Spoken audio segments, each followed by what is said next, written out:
Hai Dila. Aku boleh nanya nggak sih tentang teori organisasi?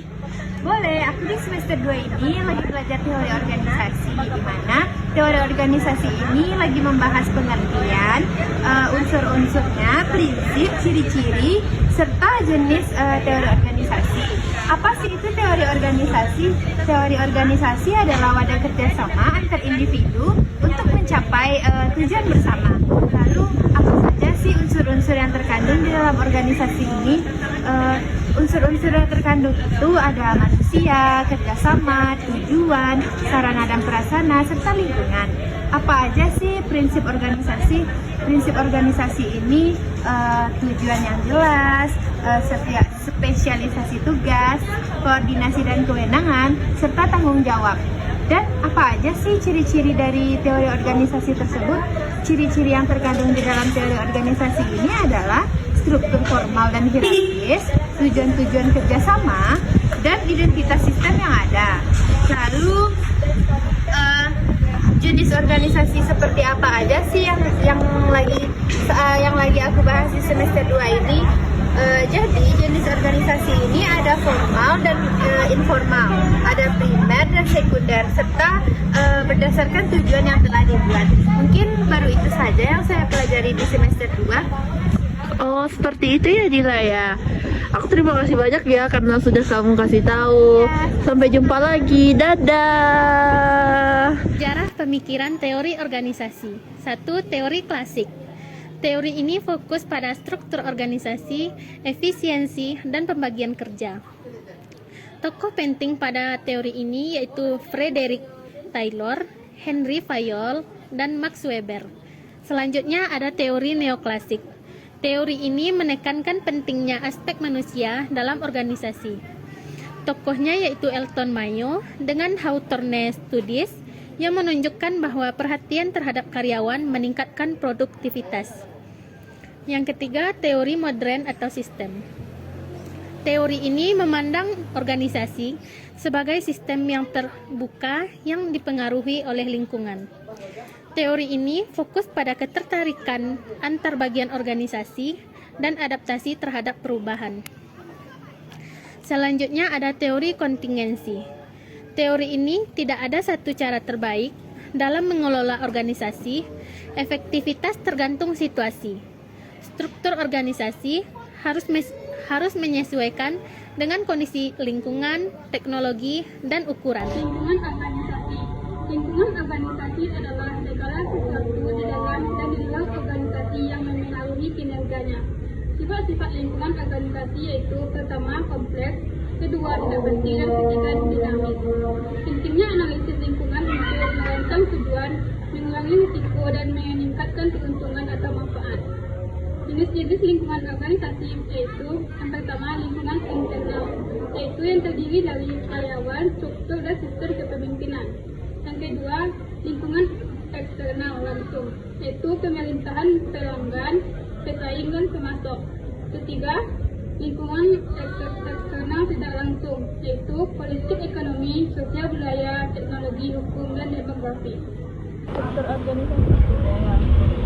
Struktur organisasi itu adalah susunan dan hubungan antar bagian dalam perusahaan untuk membagi, mengelompokkan, dan mengkoordinasikan pekerjaan secara formal guna mencapai tujuan. Ada 3 komponen utama dalam definisi dari struktur organisasi, yaitu mengorganisasikan, menggambar struktur jabatan, dan alur laporan. Kedua, struktur organisasi mengelompokkan individu dan departemen organisasi. Yang ketiga, struktur organisasi memastikan komunikasi, koordinasi, dan integrasi antar departemen. Ada fungsi atau kegunaan struktur dalam organisasi. 1. Kejelasan tanggung jawab. 2. Kejelasan kedudukan. 3. Kejelasan uraian tugas. Bentuk organisasi yaitu 1. Organisasi jalur, 2. Organisasi garis dan staf, 3. Organisasi fungsional. Jenis struktur organisasi itu apa? Jenis struktur organisasi itu 1. Struktur sederhana, 2. Birokrasi, 3. Struktur matriks. Faktor penentu struktur organisasi yaitu terdiri dari strategi, ukuran Inovasi teknologi lingkungan. Bisa nggak menjelaskan sama Dela yang perubahan dan inovasi organisasi?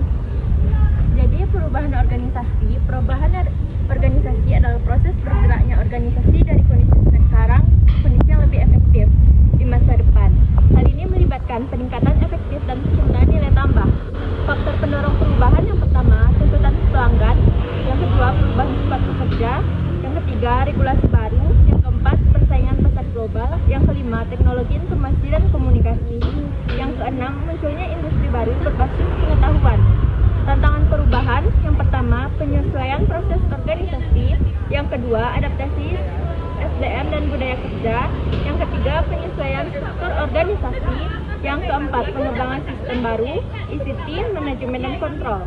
Yang kedua, inovasi organisasi adalah proses manajemen yang menciptakan kebaruan dan perubahan baik sebagai respon maupun inisiatif. Makna inovasi, yang pertama kebaruan, ide atau perilaku baru. Yang kedua, keberhasilan, aplikasi pertama yang berhasil. Yang ketiga, perubahan, tanggapan atau pengaruh terhadap lingkungan eksternal. Unsur inovasi, aktivitas dan ide baru, orang yang menciptakan, perbaikan proses, penyebaran ide baru. Yang ketiga, jenis-jenis inovasi, publik dan bisnis. Yang pertama, modal bisnis, cara baru menjalankan organisasi. Yang kedua, pemasaran, inovasi dalam promosi, harga dan sebagainya. Yang ketiga, organisasi, perubahan struktur dan praktik. Yang keempat, proses, perbaikan proses layanan atau produksi. Yang kelima, produk. Yang keenam, pelayanan. Yang ketujuh, rantai pasok. Yang kedelapan, substansial. Yang kesembilan, keuangan. Oke Dela, mungkin kita aja penjelasan berikutnya ya Del. Iya, inilah penjelasan dari perubahan inovasi organisasi dan struktur organisasi. Terima kasih. Bye. Salsa. Iya, ada apa? Aku mau nanya sih sama kamu. Aku kan kurang paham nih. Aku mau kamu jelasin lebih lanjut tentang kinerja yang udah dijelasin Bapak minggu kemarin. Aku kurang ngerti. Kamu bisa terangin aku nggak dikit aja? Oh, bisa banget. Jadi di sini ada definisi kinerja. Menurut beberapa ahli, kinerja adalah hasil kerja yang dicapai organisasi sesuai dengan tujuan yang ditetapkan. Tujuan pengukuran kinerja itu ada mengetahui pencapaian tujuan organisasi, memberi sarana pembelajaran pegawai, dasar untuk reward, meningkatkan kinerja ke depan, menciptakan akuntabilitas publik. Terus di sini juga ada indikator kinerja, rasio input sama output, kepuasan dan kebutuhan masyarakat, kesesuaian dengan kebijakan publik. Syarat pengukuran kinerja itu ada spesifik, terukur, relevan, efektif, fleksibel, dan penting bagi hasil dan dampak organisasi. Oh, berarti sama dong sama teori organisasi tentang kepemimpinan organisasi. Kamu mau aku terangin dikit nggak sih? Oh, boleh banget. Ayo udah. Apa itu kepemimpinan? Kepemimpinan itu yakni seni atau kemampuan untuk mempengaruhi orang lain. Nah, menurut dari beberapa ahli, menurut Hersey and Blanchard, pemimpin adalah seseorang yang dapat mengaruhi orang lain atau kelompok untuk melakukan kerja maksimum yang telah ditetapkan oleh suatu tujuan organisasi.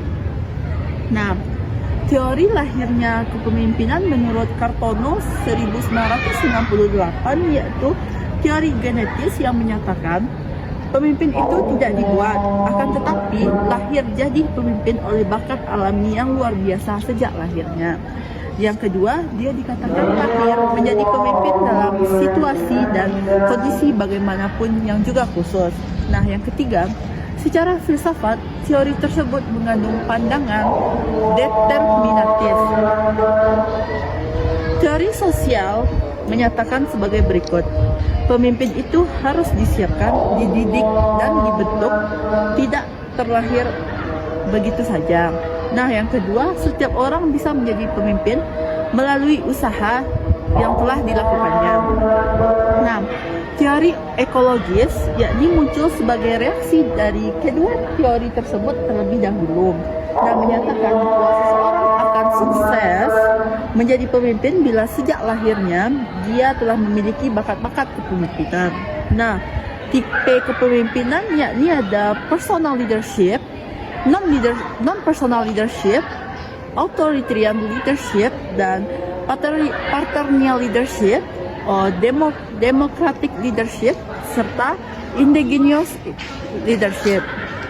Nah, kepemimpinan demokratis yakni kepemimpinan yang dapat mewadahi semua kepentingan orang yang dipimpin sehingga mereka merasa keinginannya dapat terwadahi.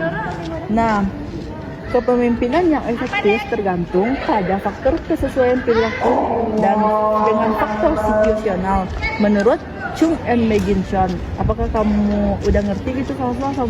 Udah aku terangkan sedikit aja. Dan nanti Kak, terima kasih atas penjelasannya ya. Iya. Yuk, kita jalan lagi yuk. Nah, kalian bingung nih mau masuk program studi apa? Kalau aku sih saranin, ayo bergabung ke program studi administrasi publik karena pembelajaran kami sangat efektif dan menyenangkan. Nah, untuk jadwal pendaftarannya itu ada gelombang 1 sampai gelombang 3. Nah, tunggu apa lagi? Mari bergabung bersama kami di program administrasi publik di Universitas Muhammad Nasir. Kami tunggu ya.